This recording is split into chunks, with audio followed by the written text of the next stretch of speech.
کون نہیں سن رہا تھا خواجہ صاحب آپ کی بات؟ حکومت تو آپ تھے، مینڈیٹ تو آپ کے پاس تھا، اختیار طاقت بھی آپ کے پاس تھی، بھلے آپ پہ کوئی مودی کا یار کا الزام لگاتا رہے لیکن کرنا تو سر آپ نہیں تھا بالآخر۔ جب اتنی زیادہ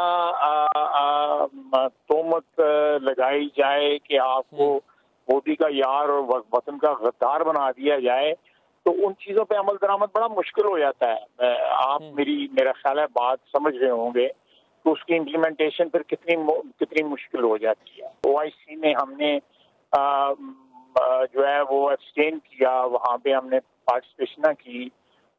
کچھ ریزولوشن ایسے بھی آئے ہیں جن سے تھوڑی سی ہماری حوصلہ افزائی ہوتی ہے، لیکن ایسی آوازیں بھی او آئی سی میں آئی ہیں جنہوں نے کہا ہے، بڑی معتبر آوازیں ہیں او آئی سی کی، جنہوں نے کہا ہے کہ انڈیا کو جو ہے وہ فل ممبر بنایا جائے۔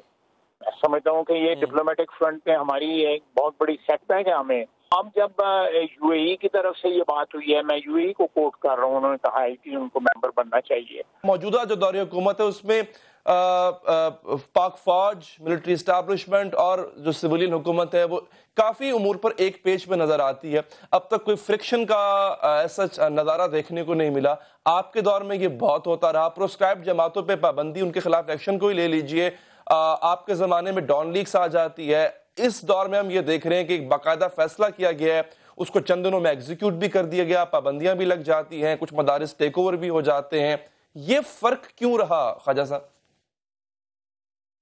کہ میں وقت کے ساتھ جو ہے افراد کے اور اداروں کے جو ہے وہ اپروچ جو ہے، حالات جو ان کو ریئلائز کروا دیتے ہیں کہ بھئی یہ اپروچ جو ہے اس وقت ٹھیک ہے، پہلے ٹھیک نہیں تھی، اس میں ایڈجسٹمنٹ کرنے کی ضرورت ہے۔ انہوں نے ایڈجسٹمنٹ کر لی۔ میں نے جس طرح پہلے عرض کی کہ ہم نے جب یہ ملیٹنٹ آؤٹ فٹس کا مسئلہ اٹھایا، ہم نے جب یہ کہا کہ we need to put our house in order, اور ہمیں جو ہے جہاں بھی کہیں ہم پہ الزام لگتا ہے کراس بارڈر ٹیررزم کا، جو میں کنٹیسٹ کروں گا کہ موسٹ آف جو الزامات لگائے ہیں ہندوستان کے وہ غلط تھے۔ بالکل انہوں نے ہو سکتا ہے خود اپنے اسٹیج ڈرامے کیے ہوں، میں بالکل اس کو رول آؤٹ نہیں کروں گا۔ ہمارے دوستوں نے جو ہے وہ ہمیں جو ہے وہ ہمارے دشمنوں کی باتیں ایکنالج کر رہے ہیں اور ہمیں مشورہ دے رہے ہیں کہ بھی آپ یہ اپنے کچھ ماحول اپنا ٹھیک کریں۔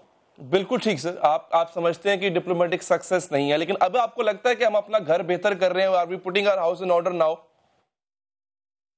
دیکھیے، میں ابھی تو صرف ارادے کی جو ہے وہ اس کا اظہار کیا گیا۔ میری دعا ہے، میں بالکل 100% اگر کسی لیول پہ اس چیز کو اوپنلی پارلیمنٹ میں یا کہیں سپورٹ کرنا میں ضرور سپورٹ کریں گے ہم۔ بالکل ہمارا جو سٹینڈ تھا وہ سچ ثابت ہو رہا ہے نا، تو ہم تو قطعی طور پہ اس کی مخالفت نہیں کریں گے، ہم تو اس کی بالکل بھرپور حمایت کریں گے۔ آپ کے سٹینڈ میں خواجہ صاحب سب سے بڑی رکاوٹ، کوئی ایک رکاوٹ بتا دیں جو سب سے بڑی رکاوٹ تھی کہ آپ نہیں کر پائے اس کو؟ میں نے بتایا نا کہ یہ لوگ موجودہ حکمران ہمیں بار بار غداری کے تانے دیتے تھے، بار بار مودی کے یار کے تانے دیتے تھے۔ جب آپ کے ماحول میں اتنی زیادہ تلخی آ جائے، خواجہ صاحب ویسے میں آپ کی بات کاٹ رہا ہوں، وہ جلسہ مجھے آج بھی یاد ہے، میں لائیو دیکھ رہا تھا جس جلسے میں پہلی دفعہ مودی کا جو یار ہے غدار ہے کا نعرہ لگا تھا، وہ جلسہ پیپلز پارٹی کا تھا سر، بلاول بھٹو صاحب نے نعرہ پہلی دفعہ لگایا تھا۔ وہ آج اپوزیشن میں ہیں، آپ بھی اپوزیشن میں ہیں، وہ آپ کے ساتھ بھی ہیں، آپ کا ان کے ایک اپوزیشن اتحاد بھی ہے۔ میری بات سنیں، میرا خیال ہے میں آپ سے جو ہے تھوڑی سی جسارت کروں گا اختلاف کرنے کی۔ یہ نعرہ جو ہے نا یہ پی ٹی آئی نے لگایا تھا، اس نے بلاول بھٹو نے ضرور لگایا تھا، بلکہ زرداری صاحب نے بھی یہ لگایا تھا۔ میں بالکل آپ درست کہہ رہے ہیں، لیکن یہ نعرہ جو ہے نا اس کا جو ہے پی ٹی آئی نے، عمران خان نے سیکیورٹی رسک قرار دیا تھا میاں صاحب، اور یہ دھرنے کے دوران یہ نعرے لگنے شروع ہوئے۔ بالکل ٹھیک ہے سر، آخری سوال، آج کورٹ نے بھی عدالت نے کہا کہ مشرف صاحب کو باہر بھجوانے میں حکومت کا کردار تھا، ہم نے یہ نہیں کہا تھا کہ ان کو باہر بھجوا دیں، یہ میاں صاحب کا اپنا، چودھری نثار صاحب کا اپنا فیصلہ تھا۔ میرے اپنے پروگرام میں مشاہد اللہ صاحب خود بھی کنفیس کر چکے ہیں، کہہ چکے ہیں کہ میں نے بھی مشورہ دیا تھا کہ آپ جانے دیں مشرف صاحب کو۔ چلیں یہ لے آئیں، پھر واپس لے آئیں، اس کو لے آئیں، واپس لا سکتے ہیں تو لے آئیں۔ بہت شکریہ خواجہ آصف صاحب ہم سے گفتگو کرنے کے لیے. ناظرین, سینئر ڈیفنس اینالسٹ جنرل امجد شیخ صاحب نے ہمیں جوائن کیا, ان سے بات کرتے ہیں. جنرل صاحب شکریہ آپ کا. سر, سعودی وزیر خارجہ پاکستان آئے ہیں. اس سے پہلے خواجہ آصف صاحب کہہ رہے تھے کہ یہ کوئی بہت بڑی نشانیاں نہیں ہیں, پاکستان ابھی بھی عالمی تنہائی کا شکار ہے. گو کہ OIC کا اعلامیہ جاری ہوتا ہے پاکستان کے حق میں, اس کے ساتھ ساتھ ترکی پاکستان کی حمایت کا اعلان کرتا ہے, چائنا سراہ رہا ہے پاکستان کے ریسٹرینٹ اور پاکستان کے صبر کو.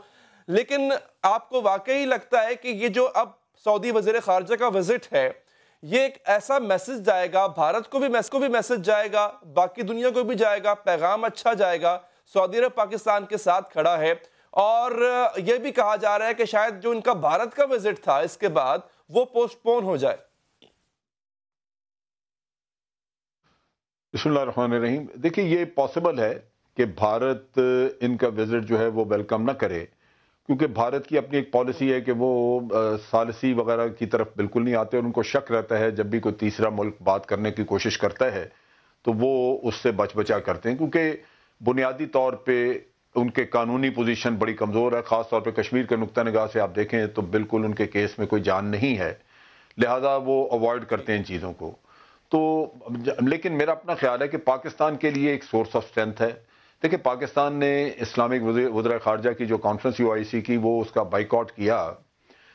وہ بائیکاٹ جو ہے میرے نقطہ نظر کے مطابق نہیں ہونا چاہیے تھا, اور اس میں لازماً آپ کی کچھ نہ کچھ تھوڑی بہت مس انڈرسٹینڈنگ سعودی عربیہ اور UAE کے ساتھ ہوئی ہوگی. دیکھیں, ایک چیز سمجھنے کی ہے کہ UAE نے جب سشما سوراج کو دعوت نامہ بھیجا تو پاکستان سے کوئی مشاورت نہیں کی, کیونکہ حالانکہ پاکستان نہ صرف فاؤنڈر ممبر ہے بلکہ سشما سوراج کا وزٹ کا اس کا ڈائریکٹ امپیکٹ پاکستان کے معاملات پہ آتا ہے, کشمیر کے معاملے پہ آتا ہے, لیکن انہوں نے ضروری نہیں سمجھا. اس کی غالباً وجہ یہی ہے کہ ہم ان سے کوئی مالی مفادات ہم نے ان کے ساتھ اپنے کچھ لگا کے رکھے ہوئے ہیں, جن کی وجہ سے وہ شاید ہمیں ٹیکن فار گرانٹڈ لے رہے ہیں. لیکن جب پاکستان نے ناراضگی کا اظہار کیا تو میرا خیال ہے کہ کچھ معاملات کو درست کرنے کی ضرورت بھی ہوگی, لہذا سعودی وزیر خارجہ کا ایک تو یہ سشما سوراج کا OIC کے اس سمٹ میں جانا سب سے پہلے انڈیا کی طرف سے OIC کو لیجیٹیمیسی دے رہا ہے, اور لیجیٹیمیسی دینے کے بعد پھر OIC کا جو اعلامیہ ہے اس سے آپ بھاگ نہیں سکتے, تو ایک طرح سے اچھا ہی ہوا. نہیں, اتنا پورشن تو اچھا ہوا, لیکن اس سے مزید بھی اچھا ہو سکتا تھا کہ اگر اس سیشن میں ہمارے وزیر خارجہ بڑا کھل کے اس کو بے نقاب کرتے, اپنے OIC کے جو وزراء خارجہ بیٹھے تھے ان کا ضمیر جھنجھوڑتے کہ دیکھیے مسلمانوں کے ساتھ کشمیر میں یہ لوگ کیا کر رہے ہیں اور یہاں آپ ان کو عزت اور تکریم دے رہے ہیں. گو کہ بھارت میں تو صرف وہ کشمیر والی جو ہماری وہاں سے آئی ہے ریزولوشن اسی پہ ہی ذکر ہو رہا ہے, اور بھارت میں کافی اس پہ لیدے ہو رہی ہے. لیکن میرا خیال ہے کہ سشما سوراج کو اس سے زیادہ وہااں پہ شرمندگی ہو سکتی تھی. بہرحال اچھا, ایک تو یہ ایشو ہے کہ کچھ غلط فہمی اگر ہوئی وہ دور, لیکن دوسرا یا پاکستان کے پاس اتنے دوست اب ہیں اور وہ اسٹرینتھ جو ہم نے گیدر کیا اس کو چینلائز کر پائیں گے. میرا خیال ہے کہ یہ کہنا کہ ہم تنہائی کا شکار ہے یہ غلط ہے. یہ ایسی صورتحال نہیں ہے. ہمارے دوست جو ہمارے ساتھ تھے پہلے وہ آج بھی موجود ہیں, اور بہت سارا آپ کو ایک اخلاقی برتری ملی ہے جو آپ نے اس سچویشن میں اپنے آپ کو جس طرح کنڈکٹ کیا ہے, اس سے جو لوگ آپ کے بہت حامی نہیں بھی تھے وہ بھی کم از کم کچھ آپ کو آپ کی طرف دیکھ رہے ہیں, آپ کی تعریف کر رہے ہیں. میرا خیال ہے یہ ایک آن گوئنگ پروسیس ہے, جیسے جیسے وقت گزرے گا تو مزید حالات آپ کے غیر ملکوں کے ساتھ غیر ملکیوں کے ساتھ بہتر ہوں گے. لیکن اس وقت پہ یہ کہنا کہ ہم تنہائی کا شکار ہے یہ نہیں ہے. اصل جو چیز ہے جس پہ ہمیں بڑا ایمفیسائز کرنا ہے اور جو بہت محنت کی ضرورت ہے, جو مجھے نظر نہیں آ رہا, وہ ہے کہ بھارت نے ہمارے اوپر لیبل لگایا کہ ہم ٹیررزم کرواتے ہیں. آج کی دنیا میں اگر کسی ملک کے بارے میں یہ امپریشن بن جائے کہ یہ ٹیررزم کروا رہے ہیں تو باقی دنیا اس کو بہت برا سمجھتی ہے. یہ امپریشن جو ہے اس کو نلیفائی کرنے کی ضرورت ہے, اس پہ ہمیں محنت کی ضرورت تھی. اس کو ڈسپیکٹ کرنے کے لیے بہت کام کیا گیا جو قابل ستائش. جنرل صاحب آخر میں ایک سوال آپ سے, بعض ٹی وی چینلز نے سپیکولیٹ کیا, نہ جانے ان کے پاس کوئی انفارمیشن تھی, انہوں نے کہا کہ 2 پائلٹس پکڑے تھے, ایک پائلٹ کو کلیئر کیا, دوسرے کے بعد ہم نے کہا کہ وہ ہسپتال میں علاج کروا رہا ہے, مگر بعد میں ٹویٹ آ گیا کہ ہمارے پاس ایک ہی پائلٹ تھا. کسی اور ملک کے پائلٹ کی بات ہو رہی تھی. کل بھی آپ نے دیکھا کچھ ٹی وی چینلز پہ, ایک آدھ ٹی وی چینلز کو میں کوٹ بھی کر سکتا ہوں, انہوں نے کہا کہ جناب یہ بھارت کا پائلٹ نہیں تھا, کسی اور ملک کا تھا. اس میں کوئی سچائی ہے سر؟ نہیں، اس میں جو میں نے تحقیق کی تھی اور مجھے بڑے ریلائبل سورسز سے جو مجھے بات پتہ چلی وہ یہ تھا کہ 2 مختلف یونٹس تھیں. ایک نے اس زخمی پائلٹ کو ایویکویٹ کیا اور اس کو ہاسپٹل پہنچا دیا اور اوپر اطلاع دے دی کہ جی ہم پائلٹ کو ہاسپٹل میں چھوڑ رہے ہیں، وہاں اس کا ٹریٹمنٹ ہو رہا ہے. لیکن وہاں سے دوسری یونٹ نے جب اس کو ریکور کیا تو آگے پہنچا دیا کہ جی یہ اس کا علاج معالجہ ہو گیا اور اس کو لے کے آ گئے ہیں. تو شروع میں یہ کنفیوژن رہا کہ جو علاج کے لیے چھوڑا گیا وہ غالباً کوئی اور ہے اور یہ کوئی اور لے کے آئے ہیں. تو اس طرح دو کا مغالطہ ہوا. لیکن بعد میں یہ کلیریفائی ہو گیا کہ یہ 2 سورسز سے انفارمیشن پاس ہونے کی وجہ سے کنفیوژن ہوا ہے اور پائلٹ ایک ہی تھا جس کا آپ نے ذکر کیا. پائلٹ ایک تھا. ٹھیک ہے، بہت شکریہ جنرل ریٹائرڈ امجد شعیب صاحب آپ کا. Army chief general Qamar Javed کی زیر صدارت کور کمانڈرز کانفرنس ہوتی ہے. کانفرنس میں پاک بھارت جاری کشیدگی سے پیدا ہونے والی صورتحال پر غور کیا گیا. کور کمانڈرز کانفرنس نے پلوامہ واقعے کے بعد مقبوضہ کشمیر میں بڑھتے ہوئے بھارتی مظالم پر تشویش کا اظہار کیا اور کہا کہ بھارتی مظالم جلتی پر تیل کا کام کر رہے ہیں. ISPR کے مطابق کانفرنس میں کہا گیا کہ بھارت کا LOC پر شہری آبادی کو نشانہ بنانا، جان بوجھ کر نشانہ بنانا اور علاقائی امن کے لیے شہری آبادی کو نشانہ بنانے سے روکنا ضروری ہے. کانفرنس میں army chief general Qamar Javed Bajwa کا کہنا تھا کہ اللہ کے فضل و کرم سے پاک فوج مادر وطن کے دفاع کے لیے چوکس اور تیار ہے. ناظرین، اس وقت پورے بھارت میں کشمیریوں کو مشق ستم بنایا گیا. گلیوں میں، بازاروں میں ان پر تشدد کے واقعات بڑھتے جا رہے ہیں. وہ ویڈیوز آپ نے بھی دیکھی ہیں. کشمیری ملتا نہیں کہ اس کو مارنا شروع کر دیتے ہیں. اس بات کا ذکر آج کور کمانڈر کانفرنس میں بھی کیا گیا. پورے بھارت میں مسلمانوں کی موجودہ صورتحال بد سے بدترین ہوتی جا رہی ہے اور اس پر تشویش اظہار بھی کیا جا رہا ہے. ناظرین، ایک بات قائد اعظم رحمت اللہ علیہ نے کہا تھا کہ متحدہ ہندوستان کا کوئی بھی تصور کام نہیں کرے گا اور میری رائے میں متحدہ ہندوستان ہمیں ایک ہولناک تباہی کی طرف لے جائے گا. ناظرین، اب یہی ہو رہا ہے. اب ہم یہی وٹنس کر رہے ہیں. پاکستان کو بنے 71 سال ہو گئے. بھارت میں آج کے حالات کی ثابت کر رہے ہیں قائد اعظم واقعی عظیم لیڈر تھے. انہوں نے جس چیز کا ادراک اس وقت کیا تھا ان کے ہم اثر اس سے لا علم تھے. اور ناظرین، 71 سال بعد آج ہندوستان میں ہندوتا کا ایک انتہا پسند نظریہ عروج حاصل کر چکا ہے. ایشیا کے نازی ازم کا طلوع ہوتا جا رہا ہے. انتقام کا خواہش معاشرہ اس میں انتقام شرائط کر چکی ہے. ان صاحب کو نہیں جانتے یہ جنرل بخشی ہیں، بھارتی ریٹائرڈ جنرل ہیں اور اکثر انڈین ٹاک شوز میں نظر آتے ہیں. تو یہ ذہنیت پنپ چکی ہے وہاں پہ. کچھ دن قبل کشمیر کی اسمبلی میں BJP کے انتہا پسندوں نے ایک مسلمان ممبر کو کیوں مارا؟ کیونکہ انہوں نے بیف پارٹی کی تھی. اندازہ کریں کہ یہ ایک ممبر اسمبلی کا حال ہے تو عام انسان، عام کشمیری، عام مسلمان کے ساتھ کیا ہوتا ہوگا. کشمیری تو ہندوستان میں جہاں بھی ہے ناظرین اس کو نجس سمجھا جاتا ہے. کشمیری اکثر ہی بھارتی انتہا پسندی کا نشانہ بن رہے ہیں. اب ایک اور شخص کا ذکر کرتے ہیں جس سے اکثر پاکستانی واقف ہیں. اتر پردیش کے انتہا پسند وزیر اعلیٰ یوگی آدتیہ ناتھ. انہوں نے یہاں تک کہہ دیا کہ اب وقت آ گیا ہے لوگ مسلمانوں کے خلاف اٹھ کھڑے ہوں اور ان کو ختم کر دیں. جی ہاں ناظرین، مسلمان آج بھارت میں محفوظ نہیں. ان کی جان و مال اور عزت کو کہیں بھی لوٹا جا سکتا ہے. ہندوستان میں مسلمانوں یا پھر دوسرے مذاہب اور نچلی ذاتوں سے تحفظ کا حق چھینا جا رہا ہے. مسلمانوں کو جے شری رام بولنے پر مجبور کیا جاتا ہے. مسلمان لڑکیوں کو قبروں سے نکال کر زیادتی کرنے کی باتیں کی جاتی. ناظرین، یہ ہے شائننگ انڈیا.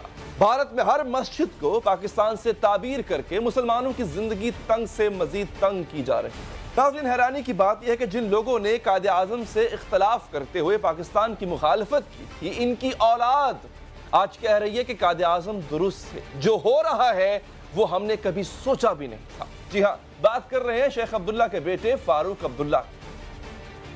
جی ہاں ناظرین، گزشتہ روز اقوام متحدہ میں انسانی حقوق کے سربراہ مشیل باچلے نے کہا کہ ہمیں بھارت سے ایسی اطلاعات مل رہی ہیں جن سے اس بات کے اشارے ملتے ہیں کہ اقلیتوں کے ساتھ تشدد کے واقعات بڑھ رہے ہیں، خاص طور پر مسلمانوں اور تاریخی طور پر پسے ہوئے طبقات جن میں دلتوں اور قبائلیوں کا استحصال بال بڑھ رہا ہے. شائننگ انڈیا کا یہ چہرہ ہم نے آج کے شو میں آپ کو دکھانے کی کوشش. آگے چل کے اور بھی ایسی چیزیں ہم آپ تک پہنچاتے رہیں گے. وقت ہوا ناظرین ایک بریک کا. بریک کے بعد جب واپس آئیں گے تو پنجاب حکومت نے ایک بڑی ہی جنرس آفر کی ہے میاں محمد نواز شریف صاحب کو، کیونکہ ان کا علاج جہاں کرانا چاہیں، کس طرح سے کرانا چاہیں، اپنے معالج کو پاکستان بلوانا چاہیں، بلوا لیں، آپ کو ہر طرح کی سہولت میسر آئے گی۔ آج پنجاب حکومت کے کچھ لوگ جا کے میاں صاحب سے ملاقات کر کے یہ آفر دے کے آئے۔ میاں صاحب کا جواب کیا تھا وہ آپ کو بتائیں گے اس وقفے کے بعد۔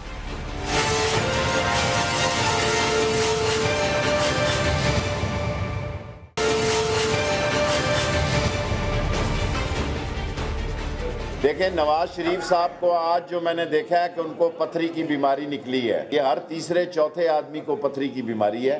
لال حویلی میں دم سے اس کا علاج ہوتا ہے۔ یہ کیا ڈرامہ ہے یہ؟ کبھی جیل، کبھی تیل، کبھی خوشی، کبھی غم، تارا رام پم پم جو انہوں نے لگائی ہوئی ہے۔ دل اور دا دونوں جو ہے وہ پاکستان میں نہیں لگ رہے، ان کا دل لگ رہا ہے جا کے لندن میں۔ جو کارڈیالوجی جس پرابلم کی وجہ سے جناب یہ سارا کچھ کیا گیا، ان کے جناب کارڈیالوجی کے وارڈ کے اندر لایا گیا، انہوں نے کہا جی نہیں میں نے وہاں نہیں رہنا۔ 3-4 کمرے دیکھتے دیکھتے اینڈ میں جا کے نواز شریف صاحب کی جناب تان ٹوٹی آ کے گائناکالوجی کے جناب وارڈ میں۔ خلیفے کی خطائیاں کھا رہے ہیں جیل کے اندر نواز شریف صاحب، خلیفے کی۔ اگر کوئی میرے اور آپ جیسا بھی کوئی اگر جناب کوئی جوان اس کو کھا لینا 4 دن لگاتار تو اس کی دل کی شریانیں بند ہو جائیں۔ جو لوگ 30 سال اقتدار میں رہے ہوں اس کے بعد جو ہے وہ یہ کہیں کہ ہمیں باہر بھیجیں تو وہ تو ویسے ہی ان کو شرم سے ڈوب مرنا چاہیے۔ آپ اتنا عرصہ اقتدار میں رہے ہیں، اس کے بعد آپ کہہ رہے ہیں ہمیں باہر بھیج دیں لندن میں، تو یہ تو بڑی ناظرین حکومتی وزراء کی گفتگو آپ نے سنی۔ آخر ہوا کیا؟ ہوتا یہ ہے ناظرین کہ نواز شریف کی حکومت اور ان کی صحت پر مذاق اڑانے والی حکومت جو ہے اب ان کو سنجیدہ لینے لگی ہے۔ اس سنجیدگی کا اظہار سب سے پہلے وزیر اعظم عمران خان کی جانب سے ہوا۔ انہوں نے پنجاب حکومت کو ہدایت کی کہ نواز شریف کو علاج کی بہترین سہولیات دی جائیں، وہ جس ڈاکٹر یا اسپتال سے علاج چاہتے ہیں انہیں وہاں منتقل کر دیا جائے۔ اس کے بعد حکومت کے ہی وزیر اطلاعات فواد چودھری سامنے آیا اور اسلام آباد میں میڈیا سے بات کرتے ہوئے کہا کہ ہمارا رویہ انتقامی نہیں ہے۔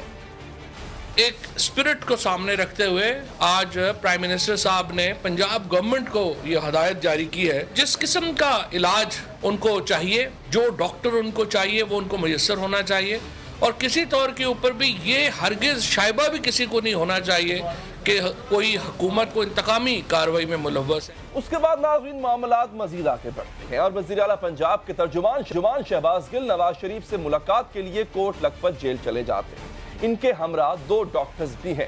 بعد میں میڈیا کو بریفنگ میں انہوں نے بڑی پیشکش کر دی۔ انہوں نے یہ کہا کہ نواز شریف لندن سے اپنے معالج کو اگر بلانا چاہتے ہیں تو اس کا انتظام بھی پنجاب حکومت کر دے گی۔ زبردست آپ سے گزارش کروں گا کہ آپ کے جو سوالات ہوں وہ انکوزیٹو ہوں ان کی ہیلتھ کے بارے میں یا فیسلٹیز کے بارے میں، لیکن کوشش کیجئے گا کہ اس کو سیاست کی طرف نہ لے کے جائیں، کیونکہ میں کوئی ایسا جواب نہیں دوں گا جس سے، کیونکہ میں ابھی انہیں مل کے آیا ہوں، جس سے کوئی بٹرنس کریٹ ہو یا اس سے یہ تاثر جائے کہ میں ملنے کے بعد ان کی شان میں کوئی گستاخی کر رہا ہوں۔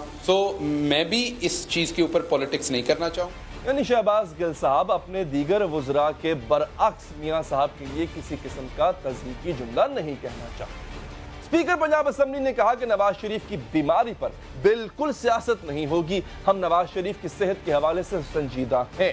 ناظرین اسپیکر پنجاب اسمبلی کے ایما پر نواز شریف کے علاج کی نگرانی کے لیے کمیٹی بنا دی ہے۔ اسپیکر نے کہا ہے کہ کمیٹی کی جو بھی تجاویز آئیں گی اس پر وفاقی حکومت کو بھی اعتماد میں لیا جائے گا۔ کمیٹی نواز شریف کے میڈیکل بورڈ کی تمام رپورٹس کا جائزہ لے گی۔ اسپیکر نے کہا کہ ہم نواز شریف کی صحت کے حوالے سے سنجیدہ ہیں، بیماری پر بالکل سیاست نہیں کی جائے گی۔ حکومتی سنجیدگی کا ناظرین یہ مظاہرہ اس وقت دیکھنے میں آیا جب پہلے 5 مارچ کو نواز شریف کی صاحبزادی مریم نواز شریف نے ٹویٹ کیا تھا کہ نواز شریف کو ایک ہفتے میں 5 بار، جی ہاں 5 بار انجائنا اٹیک ہوا، یعنی ان کے سینے میں تکلیف ہوئی ہے۔ مریم نواز شریف نے یہ بھی لکھا کہ نواز شریف ہسپتال منتقل ہونے پر رضامند نہیں۔ انہوں نے ٹویٹ میں لکھا میں نے آج بہت کوشش کی مگر وہ نہیں مانے، کہا کہ ہر انسان کی کوئی عزت ہوتی ہے اور میں ایک ہسپتال سے دوسرے ہسپتال میں دھکیلے جانے کو تیار نہیں جبکہ علاج نہیں کیا جاتا۔ اس سے اگلے روز ناظرین وہ دوبارہ کوٹ لکھپت جیل گئیں اور اپنی دادی یعنی نواز شریف کی والدہ کو بھی ساتھ لے کر گئیں تاکہ وہ انہیں اسپتال منتقل کے لیے آمادہ کر سکے۔ اس کے بعد 6 مارچ کو ہی مریم نواز نے شام 5:06 پر ٹویٹ دل کی تکلیف اور طبیعت خرابی کے باوجود میاں صاحب اسپتال جانے کے لیے راضی نہیں ہوئے۔ شہباز شریف دادی اور میرے اصرار پر کہا اسپتال گھمانے اور علاج کے نام پر کی جانے والی تضحیک کا نشانہ بننے کو تیار نہیں ہوں۔ ناظرین